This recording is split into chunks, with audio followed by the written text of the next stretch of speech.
Bonjour chers frères et sœurs en Christ, c'est véritablement une joie pour moi de vous rencontrer encore une fois cet après-midi pour que nous puissions échanger sur la parole de Dieu, élever et célébrer le nom de Jésus, parce que le rôle fondamental c'est de parler de Christ tout le temps.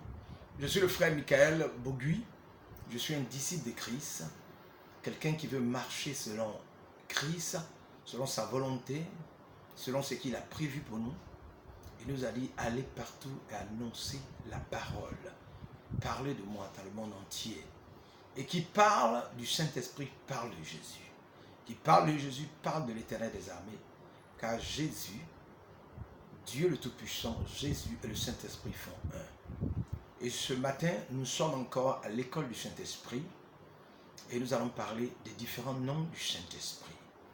Nous prions d'abord. Notre Dieu et notre Père, Créateur du ciel et de la terre, nous bénissons ton nom, nous t'élèvons, nous proclamons ton règne, nous célébrons ta victoire. En ce jour, viens, prends le contrôle de toutes choses et dirige tout pour ta gloire. Si nous sommes là, c'est pour proclamer ton règne, c'est pour célébrer ta victoire. C'est pour parler de toi, c'est pour parler de ton Saint-Esprit. Le Saint-Esprit qui est le doigt de l'Éternel. Seigneur, ouvre l'entendement de mes frères et de mes sœurs, pour qu'en passant cet enseignement, en libérant cet enseignement, je m'édifie moi-même et j'édifie les frères, pour que chaque jour que nous édifions, nous puissions aller pour entrer dans l'ossature parfaite de Jésus-Christ et être comme lui il a été. C'est vrai, nous ne pourrons pas être parfaits comme lui, mais nous tendons vers lui, nous marchons à ses pas. Et chaque jour, nous croissons dans la connaissance du Dieu vivant et du Dieu parfait, l'Amen et le véritable. Seigneur, bénis-nous au nom de Jésus. Alléluia. Amen. Rebonjour, chers frères et sœurs. Nous sommes à l'école du Saint-Esprit, nous allons parler du Saint-Esprit. Nous allons parler aujourd'hui des noms du Saint-Esprit. Parce que c'est une leçon c'est un enseignement, une leçon que nous devons faire en allant étape par étape. Moi-même je m'édifie et vous aussi vous êtes édifiés, c'est ce que nous cherchons. S'édifier ensemble, s'exhorter au nom de Jésus. Les noms du Saint-Esprit. Oui, dans la parole de Dieu, l'Éternel donne plusieurs noms au Saint-Esprit. Il donne plusieurs noms au Saint-Esprit, selon la Bible. Donc le Saint-Esprit a des diversités de noms. L'un des premiers noms qui est donné au Saint-Esprit dans la parole de Dieu, on appelle le Saint-Esprit l'Esprit de Dieu. Oui, l'Esprit de Dieu. L'Esprit de Dieu, parce que le Saint-Esprit, c'est Dieu en action, mais par son esprit.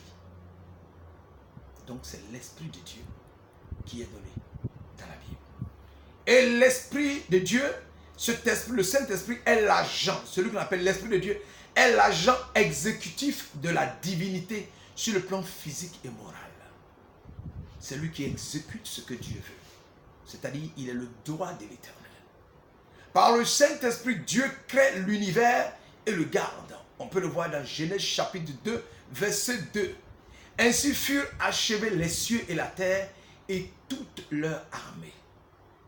Par le Saint-Esprit qui est appelé le doigt de Dieu, comme je viens de le dire, il convertit les pécheurs, il sanctifie et il soutient les croyants. Voilà comment le Saint-Esprit travaille. Donc il est appelé l'Esprit de Dieu. Le Saint-Esprit est aussi appelé l'Esprit de Christ.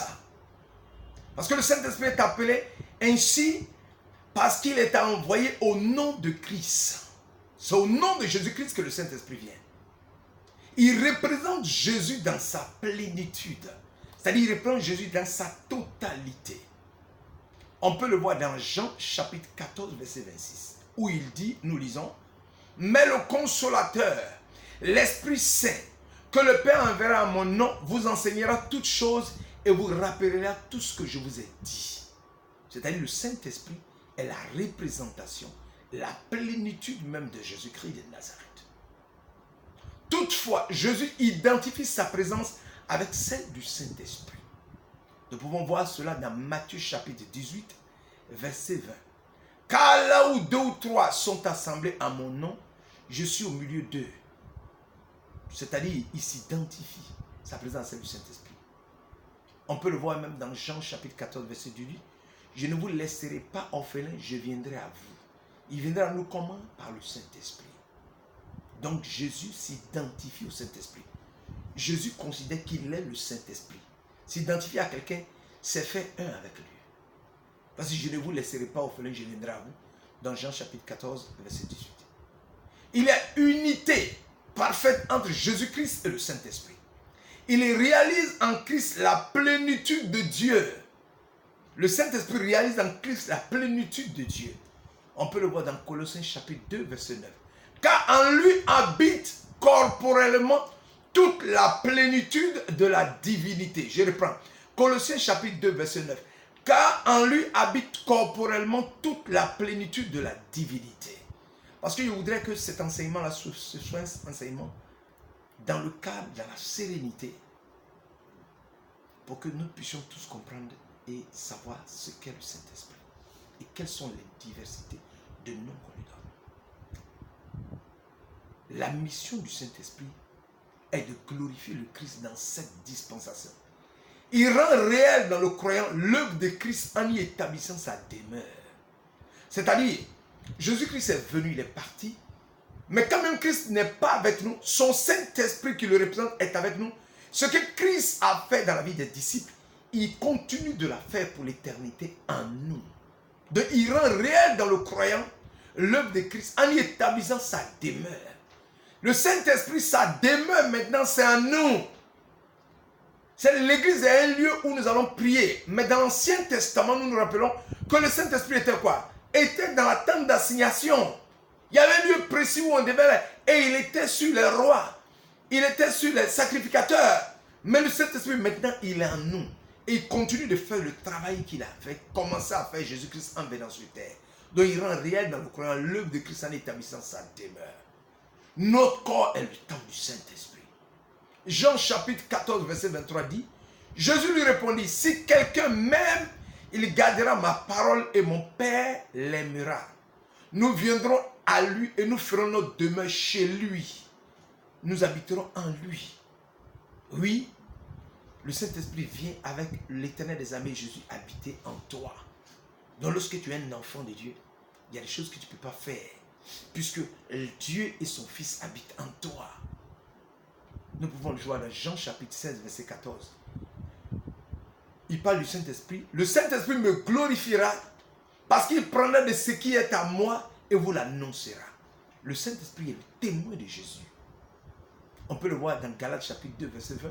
J'ai été crucifié avec Christ. Et si je vis, ce n'est plus moi qui vis, c'est Christ qui vit en moi.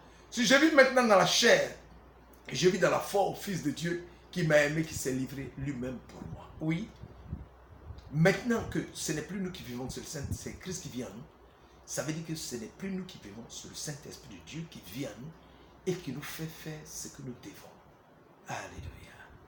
Nous pouvons voir aussi dans Romains chapitre 8, verset 9 à 10. Pour vous, vous ne vivez pas selon la chair, mais selon l'Esprit. Si du moins l'Esprit de Dieu habite en vous. Si quelqu'un n'a pas l'Esprit de Christ, il ne lui appartient pas. Et si Christ est en vous, le corps, il est vrai, est mort à cause du péché, mais l'Esprit est vie à cause de la justice. Ça veut dire que maintenant, nous ne vivons plus dans la chair, mais nous vivons selon l'Esprit de Dieu qui habite en nous. Et celui qui n'a pas l'Esprit de Dieu n'a pas Christ. Il ne lui appartient pas, il n'appartient pas à l'Éternel des armées. Le Saint-Esprit est appelé encore quoi? Le Consolateur. On peut le voir dans Jean chapitre 14 et Jean chapitre 17. Le Christ, devant quitter ses disciples, leur a fait la promesse d'un autre consolateur qu'on appelle Paraclétos. Jean chapitre 14 verset 16 dit, et moi, je prierai le Père et il vous donnera un autre consolateur afin qu'il demeure éternellement avec vous. N'étant plus là physiquement à leur côté pour les fortifier au milieu des combats, les défendre, le Saint-Esprit sera pour les disciples, ceux qui ont accepté Jésus-Christ à partir de maintenant et qui continuent de l'accepter d'une manière, ce sera pour nous d'une manière invisible ce que Jésus avait été pour eux de manière visible sur la terre. Jésus, ils ont vu Jésus, ils ont pratiqué Jésus, ils ont marché avec Jésus, mais nous qui ne l'avons pas vu, son Saint-Esprit devient Jésus manifesté dans l'invisible en nous sur la terre. Bien que pour sa part, Jésus continue son rôle d'avocat dans le ciel, mais son esprit est avec nous sur la terre. 1 Jean chapitre 2 verset 1 dit, mes petits, je vous écris ces choses afin que vous ne péchiez point. Et si quelqu'un a péché, nous avons un avocat auprès du Père, Jésus-Christ, le juste. Oui, nous avons un avocat au ciel. Oui, il continue d'intervenir pour nous. Donc chaque fois que tu travailles des problèmes, tu as des difficultés, tu peux les exposer à Jésus. Et Jésus dans le ciel a la capacité de résoudre tes problèmes. Jésus par ton Saint-Esprit a la capacité d'apaiser ton cœur. Alléluia.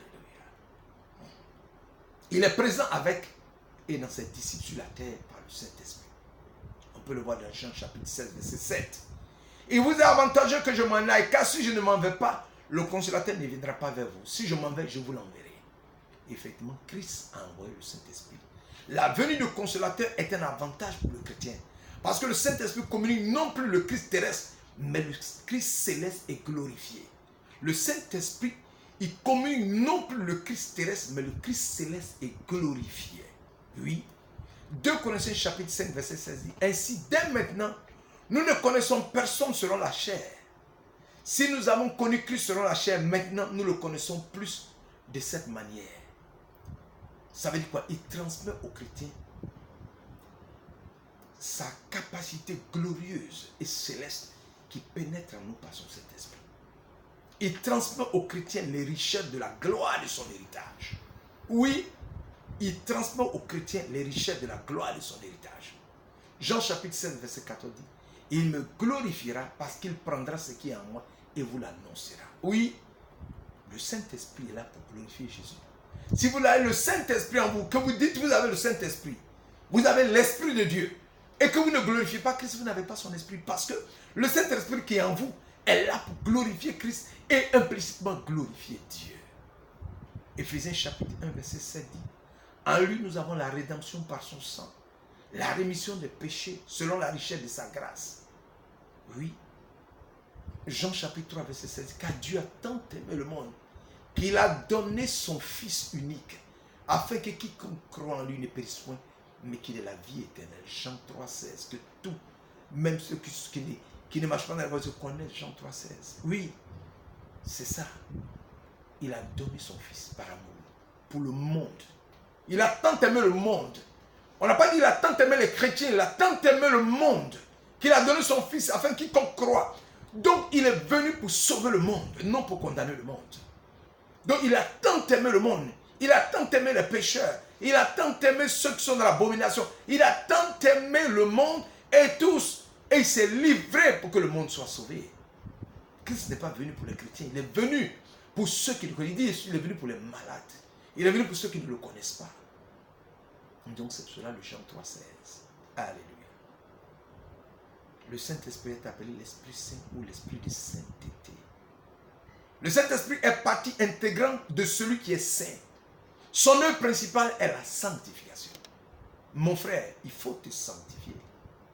Si tu dis que tu es un chrétien, tu mailles dans les voies du Seigneur et que tu n'es pas sanctifié, le Saint-Esprit n'est pas en toi. Tu peux être dans une église, tu peux la fréquenter, tu peux chauffer les bancs, tu peux venir pour prendre pas un culte de façon monotone, pour suivre tout le monde, un suiveur.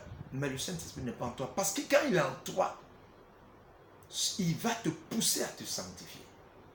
Tu ne peux pas demeurer dans l'impudicité, vivre une vie dans l'adultère et considérer que le Saint-Esprit ne peut pas habiter en toi. Il sera triste, il va partir. Parce que le Saint-Esprit est en toi, le Saint-Esprit est partie intégrante de celui qui est saint. Et son œuvre principale est la sanctification. On peut le voir dans 1 Thessaloniciens chapitre 3, verset 13. C'est pourquoi nous rendons continuellement grâce à Dieu de ce qu'en recevant la parole de Dieu que nous vous avons fait entendre, vous l'avez reçue, non comme la parole des hommes, mais ainsi qu'elle est véritablement comme la parole de Dieu qui agit en vous, qui croyez, surtout ceux qui croient, parce qu'il faut avoir la foi, croire. Nous pouvons le voir aussi dans 1 Pierre chapitre 1, verset 2. Et qui sont élus selon la pression de Dieu. Sommes élus selon la pression de Dieu le Père par la sanctification de l'Esprit, afin qu'ils deviennent obéissants, qu'ils participent à l'expression du sang de Jésus-Christ, que la grâce et la paix vous soient multipliées. Oui, le Saint-Esprit cherche à nous voir sanctifiés. C'est ça son objectif. Donc le Saint-Esprit est appelé aussi le Saint-Esprit de la promesse. C'est la plus haute prérogative du Messie et du Christ que de communiquer l'une des plus grandes bénédictions promises dans l'Ancien Testament. L'effusion du Saint-Esprit. On peut le voir dans Ésaïe chapitre 36, verset 37. Vous pouvez noter Joël chapitre 2, verset 28. Ésaïe chapitre 36, verset 37. Joël chapitre 2, verset 28. Luc 24. Luc chapitre 24, verset 49. Galates chapitre 3, verset 14. Le Saint-Esprit de la promesse. Il est appelé encore l'Esprit de vérité. Le Saint-Esprit est l'Esprit de Christ, celui qui est la grâce et la vérité. On le voit dans Jean chapitre 1, verset 14 à 17. Et la parole a été faite chair. Elle a habité parmi nous, pleine de grâce et de vérité. Nous avons contemplé sa gloire. Une gloire comme la gloire du Fils unique du Père. Jean lui a rendu un témoignage, s'est crié, c'est celui dont j'ai dit, celui qui vient après moi m'a précédé car il était avant moi. Et nous avons tous reçu de sa plénitude et grâce pour grâce. Car la loi a été donnée par Moïse. La grâce et la vérité sont venues par Jésus-Christ. Alléluia. Jean chapitre 5, verset 33 dit, vous avez envoyé vers Jean, il a rendu témoignage de la vérité. Oui, Jean chapitre 8, verset 40.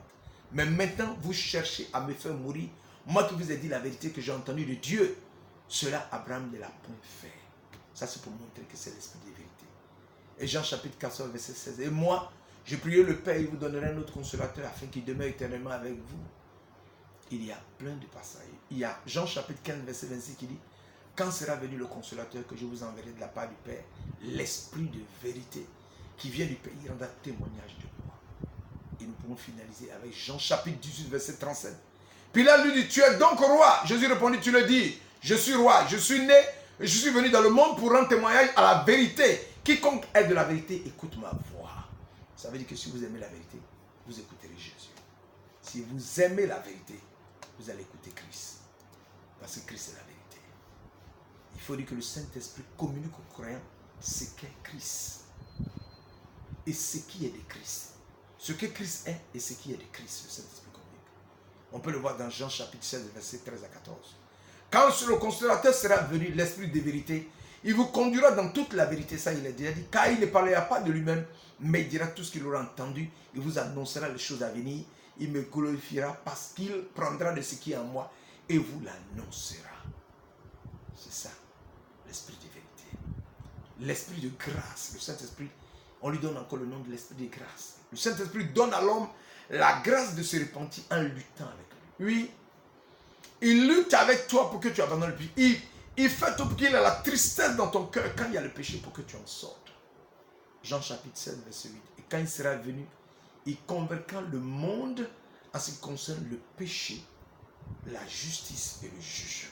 Oui, si tu as le Saint-Esprit en toi, il te rend compte de péché, de justice et de jugement. Et il t'amène à changer ta façon de vivre. Alléluia. Le Saint-Esprit illumine l'intelligence. Oui, on peut le voir dans Job chapitre 32, verset 8. Mais en réalité, dans l'homme, c'est l'Esprit, le souffle du Tout-Puissant qui donne l'intelligence. Oui, c'est le Saint-Esprit qui communique l'intelligence. Quand le Saint-Esprit vous remplit, il y a des choses que vous ne pouvez pas faire, vous allez faire. Le fils d'un pasteur, d'un témoignage disait, il ne savait pas jouer du piano. Mais le Saint-Esprit l'a rempli et il est monté, il a commencé à jouer le piano. Tout le monde était dépassé. Et il aimait le piano pour chanter à la gloire de Dieu. Le Saint-Esprit communique l'intelligence. Il accorde des forces physiques. Le Saint-Esprit peut vous donner une force au-delà de celle que vous avez. On peut le voir dans Juge chapitre 14, verset 6 à 19. L'Esprit de l'Éternel saisit Samson et sans avoir rien à la main, Samson déchira le lion comme on déchire un chevreau. Ça montre effectivement que Samson était rempli d'une puissance à cause du Saint-Esprit.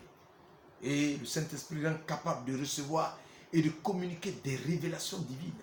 C'est lui qui donne les révélations divines. Pouvons le voir dans Nombres chapitre 11, verset 25.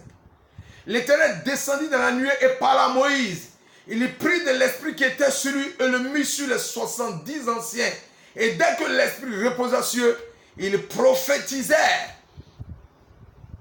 Il prophétisait. Ça veut dire quoi? Ça veut dire que Moïse faisait l'œuvre de l'Éternel. Mais arrivé un moment, il était débordé. Et il avait besoin de personne. Et son beau qui était venu le voir, lui avait dit, mais tu ne peux pas toi seul faire ça. Prends des anciens, amène-les à la tente de toute la tente d'assignation et appelle l'Esprit de l'Éternel qui va descendre sur eux. Et le Saint-Esprit est descendu. L'Éternel descendit la nuit et parla à Moïse. Il prit de l'Esprit qui était sur lui, le mit sur les 70 anciens. Et dès que l'Esprit se posa sur eux, ils prophétisèrent. Nous pouvons le voir dans 2 Samuel chapitre 23, verset 20. Benadja, fils de Jéhoiada, fils d'un homme de Katsil, rempli de valeur et célèbre par ses exploits, il frappa les 2 lions de Moab. Il descendit au milieu d'une citerne où il frappait un lion un jour de neige. Il n'est pas facile à naître, mais il frappait un lion. Mais lui, rempli de l'esprit, frappait un lion. Le Saint-Esprit rêvait de puissance. Il rêvait de puissance les serviteurs de Dieu. Et la manifestation, toute guérison, tout exploit qu'un homme de Dieu fait, il ne le fait pas de lui-même, mais c'est le Saint-Esprit qui lui communique cette puissance-là. Donc il doit rendre toujours gloire à l'Éternel. Ne regardez pas les hommes de Dieu comme étant des gens puissants. Regardez l'esprit que Dieu a mis en eux comme un esprit puissant et tout le temps rendez gloire à l'Éternel. Le psaume 51, verset 14 dit, ô Dieu, Dieu de mon salut, délivre-moi du sang versé et ma langue célébrera ta miséricorde. Oui, il faut glorifier l'Éternel pour ce qu'il fait. Oui, on peut le voir dans psaume 51, verset 16. Et Joël chapitre 2, verset 28. Après cela, je répandrai mon esprit sur toute chair. Vos fils et vos filles prophétiseront. Vos vieux auront des songes et vos jeunes gens des visions. Oui, l'esprit de l'Éternel est répandu sur nous tous. Il a accepté. Zacharie chapitre 4, verset 6 dit, alors il reprit et me dit, c'est ici la parole que l'Éternel adresse à Zorobabel. Ce n'est ni par la puissance, ni par la force, mais c'est par mon esprit, dit l'Éternel des armées. Oui, il faut déclarer cela à tout pasteur. Zacharie chapitre 4, verset 6. Toute personne qui opère un miracle et qui veut se donner de la connaissance et de la valeur, il n'est rien, il n'a aucune valeur. C'est Dieu qui a de la valeur, c'est Dieu qui est puissant. Et on pouvait le voir dans la vie de beaucoup de personnes. Le réveil aux États-Unis dans les années 50, tous disaient, je ne fais rien, mais c'est Dieu qui travaille. Et toute personne remplie de l'Esprit de Dieu, qui va opérer des miracles, qui va vouloir se donner de l'importance en disant qu'il est pasteur, il a de la valeur, il est grand, il opère des miracles par lui-même. Répétez-lui la phrase de Zacharie chapitre 4, verset 6. Alors il répond et me dit, c'est ici la parole que l'Éternel adresse à Zorobabel. Ce n'est ni par la puissance ni par la force, mais c'est par mon esprit, dit l'Éternel des armées. Donc c'est par l'esprit de l'Éternel que vous opérerez les miracles. Alléluia. On l'appelle encore l'esprit de vie. On peut le voir dans Romains chapitre 8, verset 2 et Apocalypse 1, verset 11. À l'œuvre sur le plan physique lors de la création, dans Genèse chapitre 2, verset 7, le Saint-Esprit continue de travailler. Le Saint-Esprit continue son action par la vie nouvelle qui communique aux croyants repentis. Par l'œuvre de la nouvelle naissance, c'est-à-dire il te lave. Et ton ancienne vie est passée, une nouvelle vie commence. C'est pour ça que Christ pouvait dire à ce Nicodème, il faut que tu naisses de l'esprit, de l'eau et de l'esprit. Tu dois naître de nouveau pour que ton passé soit passé et puis qu'une nouvelle vie commence. On peut le voir dans Jean chapitre 3, verset 5. Jésus répondit, en vérité, je te le dis, si un homme n'est né d'eau et d'esprit, il ne peut entrer dans le royaume de Dieu. Oui, c'est ce qu'il disait à Nicodème. L'esprit, on l'appelle encore l'esprit d'adoption. Selon Romains 8, verset 15. Nous avons été adoptés. Et vous n'avez point reçu un esprit de servitude pour être encore dans la crainte. Vous avez reçu un esprit d'adoption par lequel nous crions Abba Père. Nous avons été adoptés par Dieu. Donc nous ne sommes plus sous la servitude. Nous devons marcher dans les voies du Seigneur. Célébrer Dieu, proclamer sa victoire. Et considérer que Dieu est notre Père. Et crier Abba Père. En face des luttes et des déceptions de la terre, le croyant a besoin de réaliser intérieurement sa filiation divine en Jésus-Christ. C'est là encore une œuvre du Saint-Esprit. Oui, l'Esprit de l'Éternel est en nous et il continue de nous aider à supporter les tribulations de la terre, les souffrances de la terre, les critiques, les murmures. Parce qu'au moment où je suis en train de parler de l'Éternel, tu es quelque part, tu donnes ton avis, tu murmures, tu te plains. Tu dis, mais celui-là, il dit quoi? Mais le Saint-Esprit, c'est lui qui travaille en moi. Parce que je ne peux rien faire de moi-même. C'est le Saint-Esprit qui me pousse à parler de Jésus.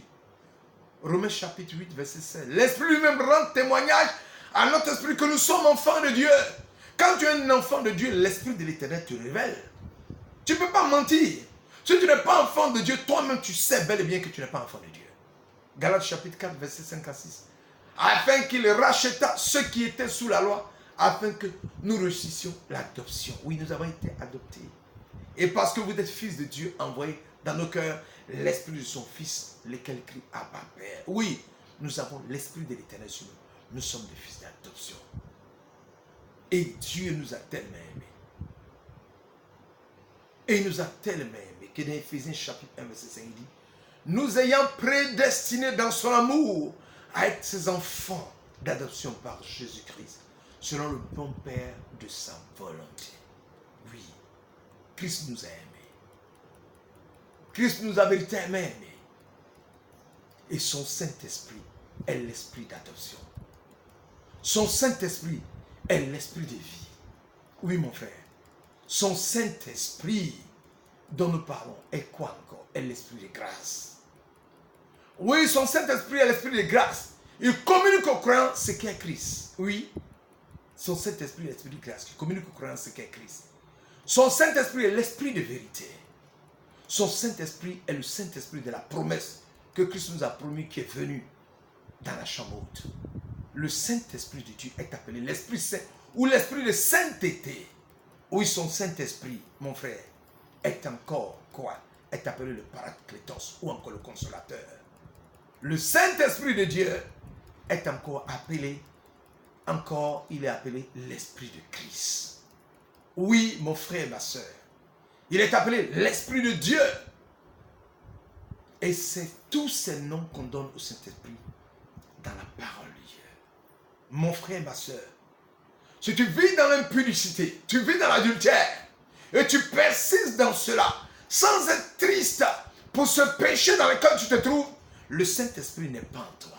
Parce que le Saint-Esprit est en toi, il te rend compte des péchés de justice et de jugement.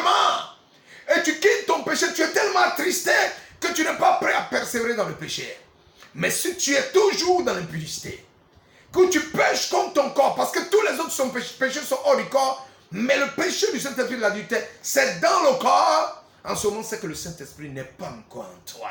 Ressaisis-toi en ce jour et abandonne l'adultère au nom de Jésus pour qu'il te libère au nom de Jésus. Si tu es en train de commettre l'adultère et tu commets l'impudicité et que chaque fois tu es dans cette impudicité, tu te caches, tu rentres dans des hôtels, tu crois qu'on ne te voit pas, dans la nuit noire, tu avances et tu vas commettre ce acte.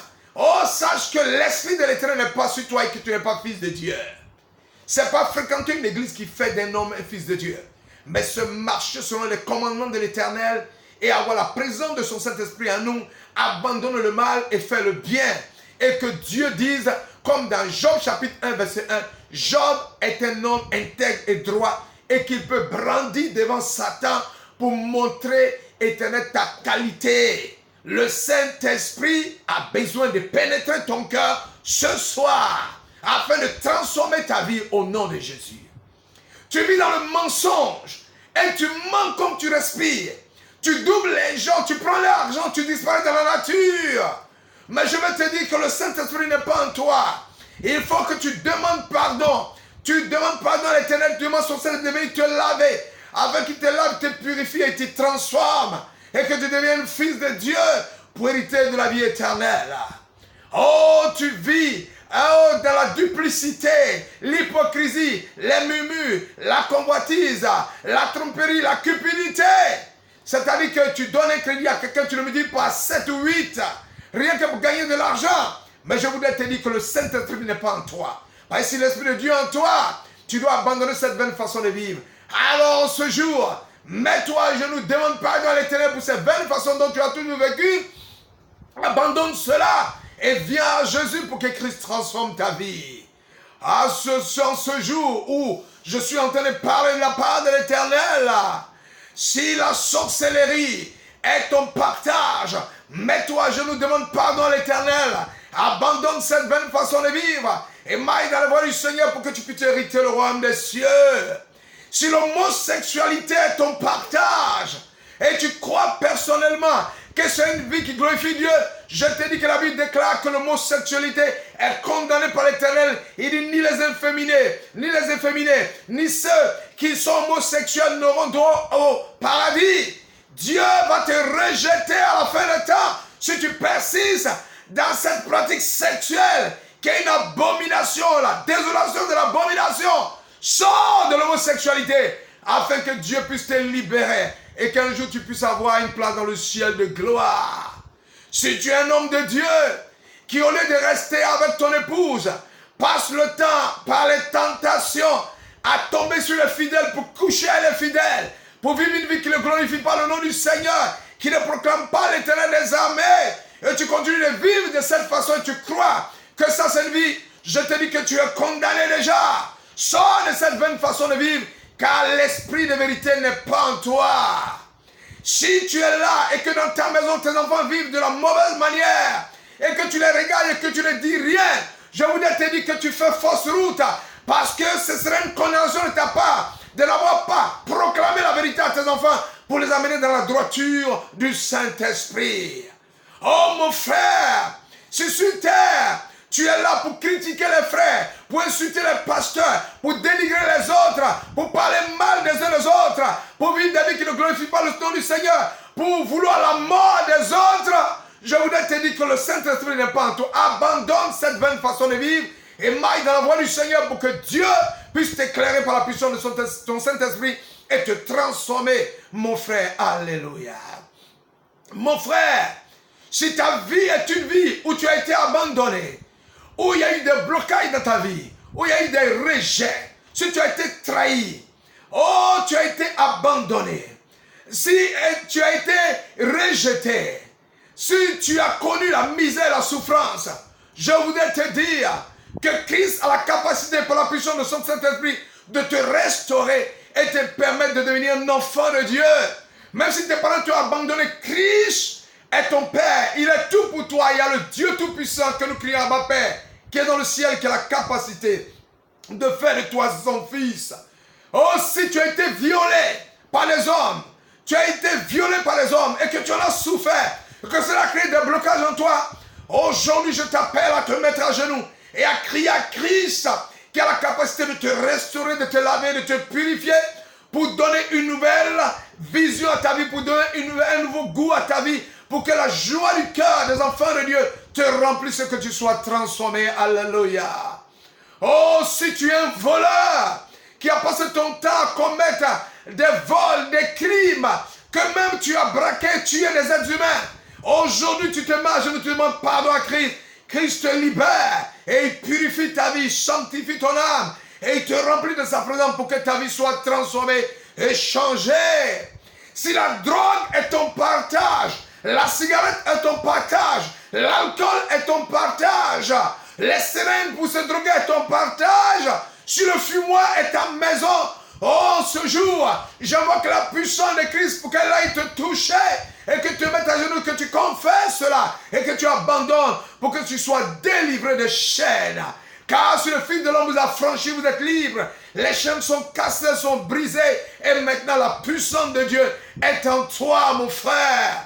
Oh, si ta vie est une vie de honte et d'abomination, où tu as eu des parents qui t'ont violé, des soeurs et des frères qui t'ont violé, ou si tu as vécu des viols, tu as été frappé, martyrisé, traumatisé dans ta chair, dans ton subconscient, Christ vient te libérer en ce jour, il te purifie, te lave, et maintenant il te donne par son Saint-Esprit d'être restauré, et la paix du Dieu vivant pénètre en toi. Alléluia.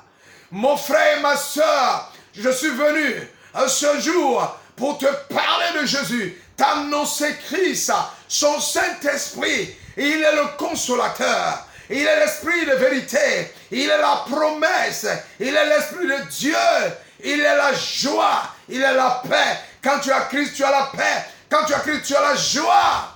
Oh, quelle que soit la fortune que tu as, tu sais bel et bien que cette fortune-là ne te donne pas la paix. Tu n'as pas la paix du cœur malgré tout l'argent que tu as. Parce que tu as gagné cet argent dans les fraudes. Tu as gagné cet argent par des pratiques mystiques. Tu as gagné cet argent-là par des compromis. Tu as gagné cet argent par des actes d'homosexualité. Si tu es dans cette veine, je sais que tu es parce que tu m'écoutes.